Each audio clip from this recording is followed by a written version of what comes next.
देश की बहुत बड़ी आबादी जिसको स्कूल नहीं जाने दिया, जिसको कॉलेज नहीं जाने दिया, जिसके लिए सारे शिक्षा के सभी रास्ते बंद कर दिए। 1848 में पहली बार स्कूल खोला ज्योतिबा फुले ने, सावित्रीबाई फुले ने। अब वो लड़कियां हर क्षेत्र में आगे आने लगी हैं, पढ़ने लगी हैं, टॉप करने लगी हैं। अभी फ़िलहाल जो समय है उसमें पिछले कुछ सालों से जो ऐसी कैटेगरी से हैं, जो ओबीसी कैटेगरी से आते हैं, जिनके लिए स्कूल बंद थे, जिनके लिए कॉलेज बंद थे, अब वो उनके जो जनरेशन है, जो न्यू जनरेशन है, वो कॉलेज में, यूनिवर्सिटीज़ में, स्कूल में हर जगह टॉप कर रहे हैं, हर जगह आगे बढ़ रहे हैं, हर चीज़ में वो आगे, हर क्षेत्र में आगे बढ़ रहे हैं। टीना डाबी को सब जानते हैं। टीना डाबी ने जब यूपीएससी में टॉप किया, तो इसी तरह से सब जितने भी ऐसी कैटेगरी के न्यू जनरेशन है, ओबीसी है, वो सब बच्चे हैं, वो अब आगे बढ़ रहे हैं। अपने पढ़ाई में सबसे पीछे धकेल दिया था, अब वो उस जगह पे आके अपनी एक जगह बना रहे हैं उन कॉलेजेस में, उन यूनिवर्सिटीज़ में। अभी मेरे साथ रिया सिंह हैं। इन्होंने टीस में, Tata institute of social sciences में पीएचडी एंट्रेंस में टॉप किया है। अभी इनसे हम बात करेंगे कि इनको क्या कुछ दिक्कतें आई। ये लड़की हैं और लड़की होने के साथ साथ एक ऐसी कैटेगरी से आती हैं। जो ऐसी कैटेगरी के स्टूडेंट्स हैं, उनको कॉलेजेस में, उनको सोसाइटी में क्या कुछ दिक्कतें आती हैं, उस सब पे बात करेंगे। और किस तरह से उन्होंने मेहनत की, कितनी मेहनत की, और अब जो समाज में कुछ बदलाव आया है, उनका कुछ नज़रिया बदला है, इस सब पे हम बात करेंगे रिया सिंह से। ऐसा भी कहते हैं लोग, अभी कहते हैं कि जातिवाद नहीं है, और शहरों में तो वैसे भी बहुत कम है। तो आप तो उल्टा बता रही हैं कि वहाँ पे बहुत मुश्किल है। मैं आपको कहूँगी कि अलग प्रकार से अब आ गया है कि अगर आप ये बोलें जातिवाद तब है कि हम आपको घर में घुसा के आज खाना खिला रहे हैं तो जातिवाद नहीं है, ये गलत बात है। आज तक मुझसे जब पहली बार किसी दोस्त के माँ बाप से मिलती हूँ तो पहला सवाल यही होता है, तो बेटा सिंह हो तो कहाँ से हो, जाति क्या है। फिर जाति आती है तो जो लोग पहचानते हैं कि मेरी जाति क्या है, तो फिर वो ये भी कहते हैं कि उस जाति के लोग तो पढ़े लिखे होते नहीं और ऐसे दिखते नहीं, आप ऐसी नहीं दिखती। तो वापस आऊँगी मतलब लोगों का मानना है कि किसी की एक खास तरह के दिखते हैं, एक खास जाति के लोग, और एक खास तरह के, मतलब रंग से लेके उनकी बॉडी स्ट्रक्चर से लेके हर चीज़ बांट दी गई है। बिल्कुल। मैं एलएसआर का एक एग्जांपल दूंगी कि, और मैं आज तक ये मानती हूँ कि अगर मैं रंग ढंग में, रहन सहन में और दिखने में उन लोगों की तरह ना रह रही होती जिस तरीके से ये सवर्ण लोग रहते हैं, तो मेरा एक्सेप्टेंस उतना नहीं होता। एलएसआर में जब मैं बोल रही हूँ कि मेरे जैसी या हमारे जाति के लोगों के लिए मुश्किल है, तो इसलिए है कि वहाँ पहनावे पे बहुत जोर रहता है कि किसने क्या कपड़ा पहना है, कौन कितना मॉडर्न दिखता है, कौन कितना सुंदर दिखता है। अगर क्योंकि मेरा सारा बचपन जो है वो शहर में निकला, तो थोड़े से शहर के रंग ढंग आए, जो बोली रही वो वैसी रही।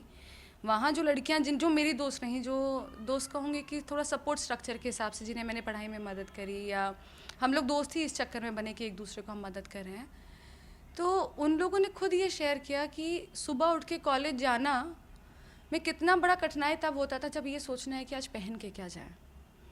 इस तरह की दिक्कतें मैं मानूंगी ये छोटी नहीं है, बहुत बड़ी दिक्कतें होती हैं कि हमें सवर्ण लोगों की तरह परफॉर्म करना है, और हम शायद अपना कपड़ा भी उनकी सोच के हिसाब से चूज़ कर रहे हैं कि हम ये पहनेंगे या ये पहनेंगे, ये पहनेंगे तो उनके जैसे नहीं और ये पहनेंगे तो उनके जैसे हैं। तो एक्स्ट्रा बर्डन हमारे यहाँ लोगों पे रहता है। जो गांव से लड़कियाँ आती हैं, वो पढ़ने आती हैं और उनके ऊपर इस तरह के बोझ भी डाले जाते हैं कि आपको इस तरीके से दिखना है, या आपको शाम को वहाँ जाना है तो आपको ये कपड़ा पहनना है, ऐसे जाना है। और इस तरह की बातें कि अगर आप आज भी देखेंगे तो कॉलेजों में एक तरह के ग्रुप्स होते हैं कि जो जिनका एक तरह का रहना सहना है, जिनका एक तरीके से कपड़े पहनने का तरीका है, कल्चर एक तरीके का, वो एक तरफ होंगे। हार्डली आपको ऐसा दिखेगा। जैसे टिस में एक इंसिडेंट हुआ, मेरी एक क्लासमेट ने मुझे बोला कि मैं मानती हूँ तुम दलित हो रिया, पर लेकिन तुम्हारा वो जो दोस्त है जिसे तुम पढ़ाती हो, वो 2 ही जोड़ी कपड़ा पहनता है। तुम दिल्ली से हो, तुम क्यों उसके साथ दोस्त रहती हो? पढ़ाना ठीक है, पर फिर तुम उसको एक्स्ट्रा मदद भी करती हो। उस टाइम मेरे पास जवाब नहीं था, कुछ मैं नहीं बोल पाई उसको। पर ये भी है कि कैसे मेरे उस दोस्त को, जिसको मैं पूरी मेहनत से उसकी मदद कर रही हूँ, कि कुछ नहीं कर सकते तो एटलीस्ट मुझे अंग्रेज़ी समझ में आता है, तो मेरे दोस्त जो हैं वो पास हो जाएं, मुझे मदद करना चाहिए। मेरे साथी के लोग उन्हें बोल रहे हैं कि क्योंकि वो अच्छा कपड़ा नहीं पहनता तो तुम उससे बात क्यों करती हो।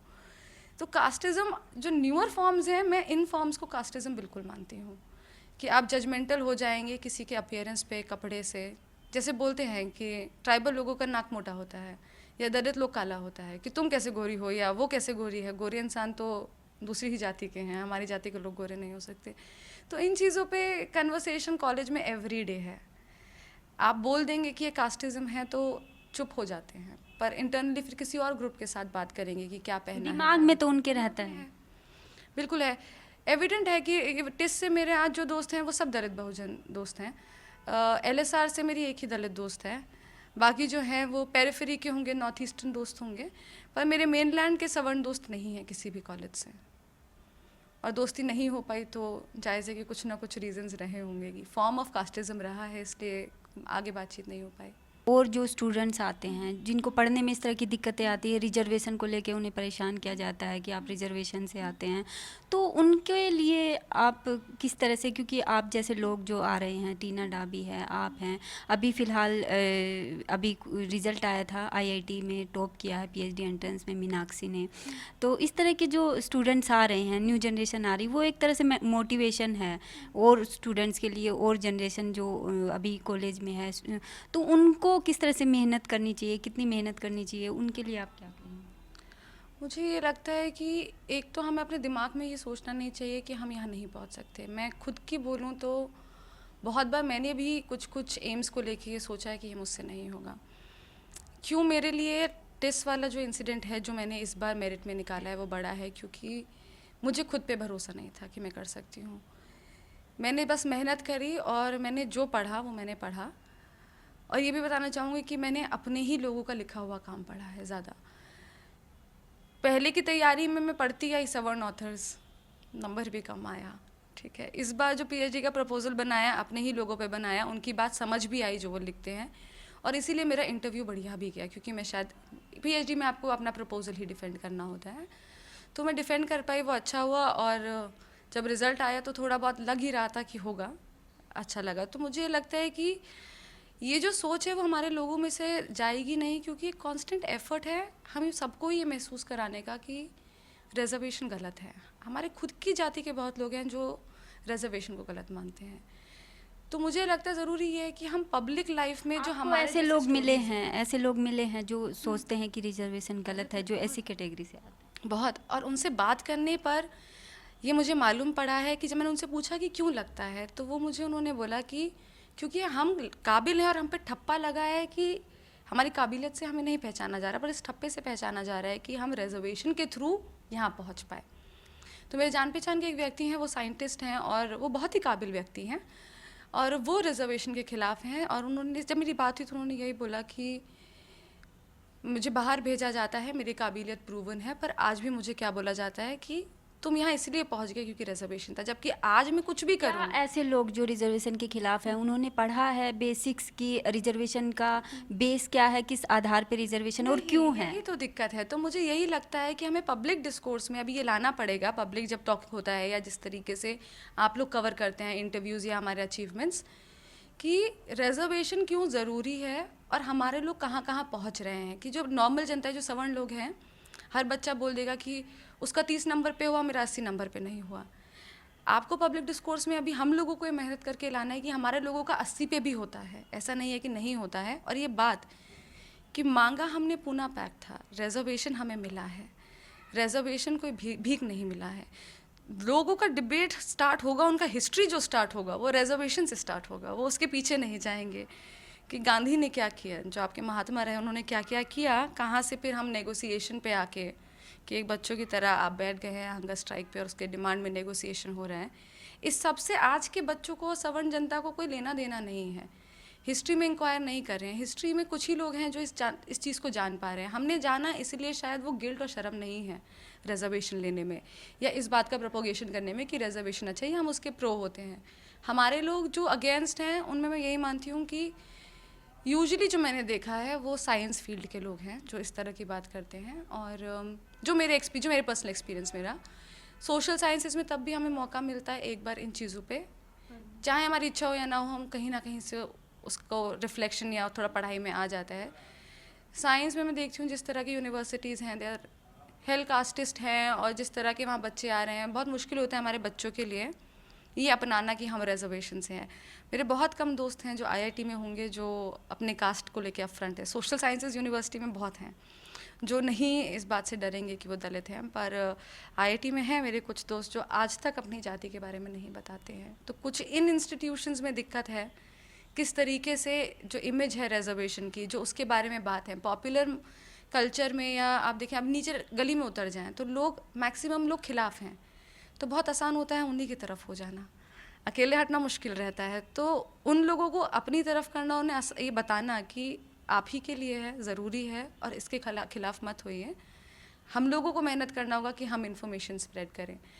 वो आरटीआई के थ्रू करते हैं हम लोग, नेशनल दस्तक के थ्रू करें, हम अलग अलग फोरम से जैसे भी कर सकते हैं, हमें इस तरह की चीज़ें करनी चाहिए। और फ़ायदा तो देखिए होता ही है कि वो लोग भी मानते हैं कि ज़रूरी है, पर पब्लिक के लिए कौन बोलेगा, उसके लिए हिम्मत चाहिए होता है। और उन स्टूडेंट्स के लिए बताइए कि उन्हें कितना और मेहनत करनी पड़ेगी और कितना इस बात का मतलब अपने पे भरोसा करना पड़ेगा, किस तरह की मेहनत उन्हें और ज़्यादा करने की ज़रूरत है। जो रिजर्वेशन से भी लड़ रहे हैं उन पे इतना मेंटल प्रेशर भी होता है, उसके बाद एक जाति का इतना ज़्यादा प्रेशर होता है। सबको पता है कि वो लोग महंगे स्कूल नहीं जा सकते हैं, वो उस तरह की पढ़ाई में इंस्टीट्यूट्स में नहीं जा सकते हैं, तो उनको और कितना मेहनत करनी पड़ेगी। मैं आपको सच बताऊं तो मुझे लगता है कि मेहनत हमारे लोग कर रहे हैं। उन्हें मेहनत की उतनी, मतलब ऐसा तो है नहीं कि वो नहीं पढ़ रहे हैं, वो पढ़ रहे हैं, जबकि वो लड़ ज़्यादा रहे हैं कि वो और करें और करें। थोड़ा सा मुझे लगता है कि अब इंस्टीट्यूशंस की जिम्मेदारी है कि मेहनत क्या है, जो स्टेटस सेट किया है वो किसने सेट किया है।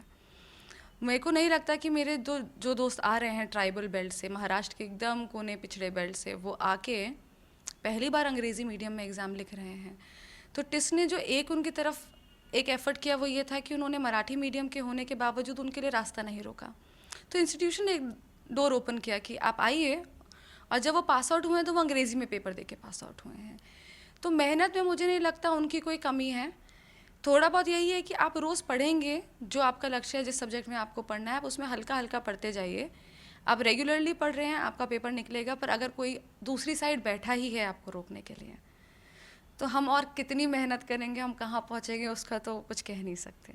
कि आपका अगर इंटरव्यू भी अच्छा है, रिटर्न भी अच्छा है, और कोई एडमेंट है कि नहीं लेना है, तो क्या किया जाए। टॉप जब से आपने किया है, टॉप करने के बाद किस तरह का रिस्पांस रहा लोगों का, और किस तरह की बातें हुई, किस तरह का आपको मतलब कुछ बदलाव दिखा, कुछ दिख रहा है? हाँ, थोड़ा बदलाव रहा। कुछ दोस्त दुखी हैं और कुछ दोस्तों से थोड़े रिश्ते ख़राब हुए।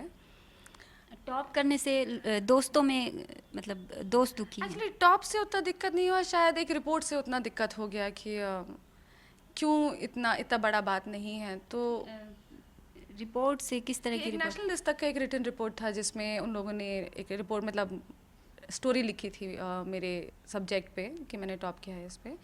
सो रिस्पॉन्स में ये आया कि इतना बड़ा बात है नहीं, तो इसको इतना पॉपुलराइज क्यों करना है। अब देखिए, शेयर तो हमारे हाथ में है नहीं कि अब कौन उसको शेयर करता है। दूसरा, मुझे लगता है कि मेरे लिए या किसी के लिए भी मेरिट में आना, जो एक दलित वर्ग से है, वो एक बड़ी बात है।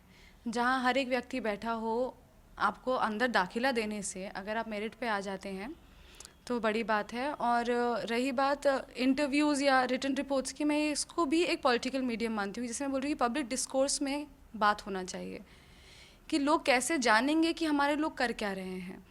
उसको नज़र में रखते हुए कि शायद मेरी जीत का इससे उतना मतलब नहीं है कि हाय मैंने टॉप कर लिया तो मुझे पब्लिक में आना है। पर जो मैं पर्सनली सोचती हूँ, मैं ये सोचती हूँ कि क्योंकि कन्वर्सेशन नहीं है टीना डाबी का, मीनाक्षी का, मेरा, और वो जो एक कल्पित का, इनका न्यूज़ में आना इसलिए ज़रूरी है क्योंकि ये चैलेंज करता है उस नैरेटिव को, जो नैरेटिव बोलता है कि आप लोग गवार हैं या आप स्टेट की मर्सी पे जीते हैं कि आपको रिजर्व सीट मिलता है। वो उस सोच को और उस नैरेटिव को चैलेंज करता है कि अब कोई आपको बोल पाएगा। अगर मैं ना बताऊं कि मेरिट में है, तो अभी मेरे ही बहुत से दोस्त होंगे जो बोलेंगे कि पीएचडी तक पढ़ सकती हैं क्योंकि आपके पिताजी उस तरह के हैं नहीं, और दूसरा आपको रिजर्वेशन मिलता है तो सहूलियत है।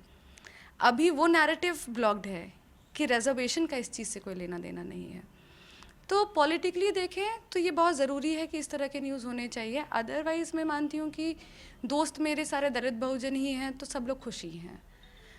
कोई भी दोस्त उनमें से ऐसा तो नहीं है जिसको इस बात से दुख होगा कि टॉप कर लिया है। सवर्णों को ज़रूर हो सकता है, फैकल्टी को हो सकता है। ये मानूंगी कि आज तक शायद मेरे दोनों तीनों कॉलेज के, एमफिल में बात अलग है, एमफिल में थोड़ा बहुत एक्सेप्टेंस है जिस तरह का काम मैं लिखती हूँ। बीए और एमए में फैकल्टी ने जिन बच्चों को कुछ नहीं समझा, मेरे बहुत से दलित लोग हैं जो शायद नंबर में कम थे पर आज वो बहुत बढ़िया काम कर रहे हैं, उन लोगों के लिए थोड़ा शॉकिंग न्यूज़ रहा। जिस तरीके से मेल्स या मैसेजेस आए, उससे ये लगा कि भाषा में ही जैसे दिखता है कि हमें विश्वास नहीं हुआ कि ऐसा हो गया। तो मुझे ये था, विश्वास था कि हाँ, मुझे मालूम है कि आपको विश्वास नहीं हुआ होगा इस बात पे। तो इस तरीके के पर नेगेटिव तो कुछ भी सुनने को अभी नहीं है। सवर्णों का रिजर्वेशन को लेके कोई आदमी या कोई स्टूडेंट कोई ऐसा मिला आपको जो रिजर्वेशन का पक्ष में हो, या फिर वो उस तरह की सोच रखता हो कि रिजर्वेशन को पढ़ा हो जिसने, वो समझता हो ये सब चीज़ें? देखिए, मिले या हैं। उनका मतलब कुछ इसको बदलने के लिए कि समाज में जो रिजर्वेशन को बना दिया गया है, जिस तरह की से लिया जाता है रिजर्वेशन को, तो वो उसको कुछ आप ऐसा कहना चाहें कि वो उस सोच को बदलें? देखिए, जो सोच बदली है वो ये बदली है कि इसको इकोनॉमिक बेसिस पे कर दिया जाए, जिसके मैं पूरी तरह से खिलाफ नहीं हूँ, पर उससे मेरा अग्रीमेंट नहीं है। मुझे लगता है कि जो गरीब है उसके लिए प्रोविजंस हों, पर उसको हम रिजर्वेशन की बात ना करें, क्योंकि रिजर्वेशन का जो कोर है वो जाति है, वो इकोनॉमिक बैकग्राउंड कभी रहा नहीं उसका कोर। जो लोग बदले हैं वो मेरे टेस्ट में ही मैंने जो लोग देखे थे, वो थोड़ा पढ़ के बदले हैं, कि वो सिंपैथेटिक बदले हैं, लेकिन not because they think it's important, but because कि क्योंकि ये पिछड़ा समाज है और क्योंकि इनको ज़रूरत है तो ठीक है। बट इसके बाद भी एवरीडे कास्टिज़म जो है, कि पढ़ाई के डिस्कोर्स में एवरीडे बात करने की चर्चा में वो बोल ज़रूर दे रहे हैं, पर उनमें कोई ख़ास अंतर नहीं है। दूसरा, जो मुझे लोग मिले हैं जो इसके प्रो हैं, रिजर्वेशन प्रो, वो लोग हैं जिनके दलित बहुजन दोस्त हैं। जैसे मेरे कुछ ही, जिनको मैं दोस्त में नहीं मानती हूँ, जिन्हें मैं मानती हूँ कि उनसे मेरी बातचीत है, क्योंकि दोस्ती एक अलग प्रकार का रिश्ता होता है जहाँ आप कुछ भी शेयर कर सकते हैं। तो उस तरह के लोग नहीं हैं, पर जो मुझे पर्सनली जानते हैं, मेरी जर्नी को जानते हैं और मेरे साथ शायद स्कूल टाइम से लेकर अब तक जान पहचान में रहे हैं, वो लोग हमारे एक्सपीरियंसेस और हमारी कम्युनिटी के लोगों से मिलने के बाद आज ये थोड़ी सहमति रखते हैं कि रिजर्वेशन गलत नहीं है। पर कब वो पलट जाएं और कब वो उल्टा बोल दें, उसका कोई मालूम नहीं। अब जैसे एक मेरी दोस्त थी, वो थी प्रो रिजर्वेशन, अब पिछले साल उनका एडमिशन नहीं हुआ, तो उनकी बातों में झलक गया वो क्या कहना चाहती हैं। तो मैं हमेशा क्रिटिकल रहती हूँ कि इनका सोचना और इनका बोलना सही है या नहीं। तो मैं नहीं इस पे कमेंट कर पाऊँगी कि सवर्ण लोग सच में समझे हैं कि नहीं समझे हैं। आप अपना रोल मॉडल किसे मानती हैं, को मोटिवेट करते हो, जिसको आप अपना सही में मानती हूँ कि उनको देख के मुझे मोटिवेशन मिलता? मैं मोटिवेशन अगर आप पढ़ाई में पूछें तो मैं ऑफ कोर्स बाबा साहब और पापा को मानती हूँ।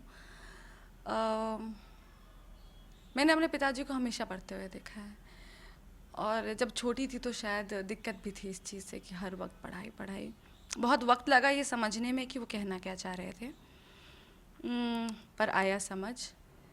बहुत प्राउड तब फील होता है जब फेसबुक पे वो पोस्ट सर्कुलेट होते हैं, जब जिसमें लिखा होता है कि बाबा साहब जो थे वो एशिया के पहले व्यक्ति थे जिन्होंने डॉक्टरेट ली। तो ये दो लोग मेरे लिए पढ़ाई में डेफिनेटली मेरे सोर्स हैं, जिनको मैं लुक अपॉन करती हूँ कि इस उम्र तक पढ़ते जाना। मैं पोस्ट डॉक्टरल के भी सपने देखती हूँ, मैं बताऊँ तो, कि पढ़ाई एक बहुत बढ़िया चीज़ है। मुझे लगता है कि मुझे ग्रो करना, जो मेरे थॉट्स ग्रो हुए, और it was not course but college, और ऑल्सो जिस अलग अलग फोरम से मुझे एक्सेस मिला, पर लेकिन वो यूनिवर्सिटी के थ्रू ही मिला। तो पढ़ाई में रोल मॉडल मैं दो ही लोगों को मानती हूँ। उसके बाद हमेशा मेरी माँ, जिन्होंने कभी भी मेरी किसी भी पढ़ाई के लिए मना नहीं किया। जैसे मैं देखती हूँ कि जो लोग घरों में बहुत दिक्कत रहता है लड़कियों के ऊपर, तब मैं मानती हूँ कि थोड़ा सा मैं प्रिविलेज ज़रूर हूँ कि जब पढ़ाई की बात आई है तो और किसी बारे में कोई बर्डन नहीं दिया गया। और जबकि मैं जानती हूँ कि हमारे लोग जब आते हैं तो उन पे बहुत बर्डन होते हैं, अलग अलग किस्म की रिस्पॉन्सिबिलिटीज़ होती हैं। लड़कों के लिए तो बहुत मुश्किल है पीएचडी करना। मेरे दोस्तों पे बर्डन है कि वो पैसा कमाएं या वो पीएचडी करें। मेरे करीबन 4 दोस्त हैं जो चारों पीएचडी करना चाहते हैं, पर बहुत गरीब परिवार से हैं और उन्हें नौकरी के अलावा कोई ऑप्शन नहीं है। तो मेरे घर पे मेरे माँ बाप ने जो मुझे एक सहूलियत ये दी कि मैं बिना कुछ सोचे, बिना किसी फ़िक्र के पढ़ सकती हूँ, और उसने मेरा पढ़ना पॉसिबल किया है। और बाकी लोगों की बहुत हिम्मत है कि वो लोग पढ़ाई और दोनों चीज़ साथ लेके करते हैं। आपका आगे लाइफ में क्या प्लान है, क्या कुछ करने का सोचा है? लाइफ का प्लान सही बताएं तो सोचा हुआ हो जाए तो बात ही कुछ नहीं है। इतना पढ़ा है तो मैं अपने आप को एकेडमिक्स में ही देखती हूँ कि मेरा काम कास्ट पे है, caste, women and marriage. If possible अगर मैं प्रोफेसर की तरह पढ़ा लूँ, जो कि बहुत कठिन होता है ना, वैकेंसी आती है। 2 साल मैंने अभी ट्राई भी किया है, तब तो 2 साल कोई अपॉर्चुनिटी नहीं आई। शायद पीएचडी के बाद अपॉर्चुनिटी खुले। If possible then dead obvious कि मैं चाहूँगी कि मैं इसी प्रकार की नौकरी लूँ। बाकी जो भी आजू बाजू का जिस तरीके से भी कर पाएंगे करेंगे, क्योंकि आज के टाइम में नौकरी किसे मिल रही है, नौकरी पाना इतना कठिन है। But academics is one thing जहाँ I would want to remain forever, वहाँ पे ग्रो करने के चांसेस बहुत होते हैं। और कोई मैसेज जो आप सोसाइटी के लिए, समाज के लिए कुछ देना चाहें स्टूडेंट्स को, या फिर जो इस तरह का काम कर रहे हैं, जो पढ़ाई में सोच रहे हैं कि कुछ गोल सेट कर रहे हैं या हमें कुछ पढ़ने में आगे जाना है, टॉप करना है, उस तरह के जो स्टूडेंट्स हैं उनके लिए कोई मैसेज हो? या मैं यही कहना चाहूँगी कि हम लोगों के लिए ना सब कुछ पॉसिबल है, बस अगर हम गिल्ट में ना आएँ और दूसरों की बात से डिसएम्पावर ना हो। हमें भी लोगों ने, हमारे क्लास में बाकी लोगों को भी बहुत बार बहुत कुछ सुनने को मिला है। नंबर भी हमारे कम आते हैं, तो कभी भी हमारे लोग अपने नंबर को लेके ये ना सोचें कि वो आगे नहीं पढ़ सकते। मन में इच्छा है तो आप ये याद रखिए कि नंबर आपको दे कौन रहा है। मैं भी ये कहूँगी कि मेरे ये 5-6 साल जो मैंने साल पढ़े हैं, कुछ बहुत टॉपर जैसे नंबर मैंने कभी पाए नहीं हैं, कि मुझे हमेशा नंबर एवरेज स्टूडेंट या अबव एवरेज ही मिला है। तो कभी अपने आप के लिए आप जजमेंटल ना हो कि आपने आज तक नहीं किया तो आप आगे नहीं कर सकते। आपके मन में इच्छा है कि आपको करना है तो आप हल्की सी मेहनत करिए, आपका हो जाएगा। 1848 में पहली बार स्कूल खुलता है लड़कियों के लिए। अब वो लड़कियां हर जगह अपनी प्रेजेंस दिखा रही हैं, अपने जो उन्हें करना है, जो उन्हें पढ़ना है उसमें जा रही हैं, उसमें टॉप कर रही हैं। लेकिन जब पहली बार स्कूल खोला था सावित्रीबाई फुले ने, उन्हें इतनी परेशानियां देखने को मिली, इतना लोग उन पे पत्थर फेंकते थे, कीचड़ फेंकते थे, लेकिन उन्होंने अपनी हिम्मत नहीं हारी। और उनकी जो मेहनत थी, उनकी जो विचारधारा थी लड़कियों को आगे ले जाने की, सबके बराबर खड़ा करने की, आज वो सक्सेसफुल हो रही है। हर जगह आप देख सकते हैं, हर तरह के इंस्टीट्यूट में, हर तरह की नौकरी में, हर जगह पे लड़कियां अपनी प्रेजेंस दिखा रही हैं। और स्पेशली वो लड़कियां जो तिहरी मार झेलती हैं, जो जाति की भी झेलती हैं, समाज की भी झेलती हैं, और जो एक मर्दवाद है इस समाज में जिस तरह का, उसकी मार भी झेलती हैं। उनका आगे आना, उनका इंस्टीट्यूट्स में टॉप करना, वो हो सकता है किसी के लिए छोटी बात हो, लेकिन वो छोटी बात नहीं है, वो बहुत बड़ी बात है। वो उस समाज के लिए बहुत बड़ी बात है जिसको हर तरह से दबाया गया, उसको बाहर पढ़ने तक नहीं दिया गया, जिसको बाहर स्कूल से बाहर बैठ के भी लोग पढ़े, उनको बार बार डीमोरलाइज़ किया जाता है कि आप रिजर्वेशन से आते हैं, आप इस बैकग्राउंड से आते हैं, आप ऐसे दिखते हैं, आप ऐसे कपड़े पहनते हैं। उनके लिए वो बहुत बड़ी बात है। और रिया को पूरी नेशनल दस्तक की टीम से हम बधाई देते हैं कि उन्होंने ये करके दिखाया है, एक लड़की होने के नाते भी, और एक ऐसे समाज से आती हैं जो वंचित है। और तमाम वो लोग, जैसे अभी मीनाक्षी ने भी टॉप किया है, उन सबको वो एक समाज के लिए मोटिवेशन है, प्रेरणा है। उनसे लेके बहुत सारे लोग हैं जो आगे आ सकते हैं, जो इस तरह का सपना देख सकते हैं कि हम अगर कुछ चाहें तो वो कर सकते हैं। कैमरामैन श्याम के साथ रितु सिंह, नेशनल दस्तक, गाजियाबाद।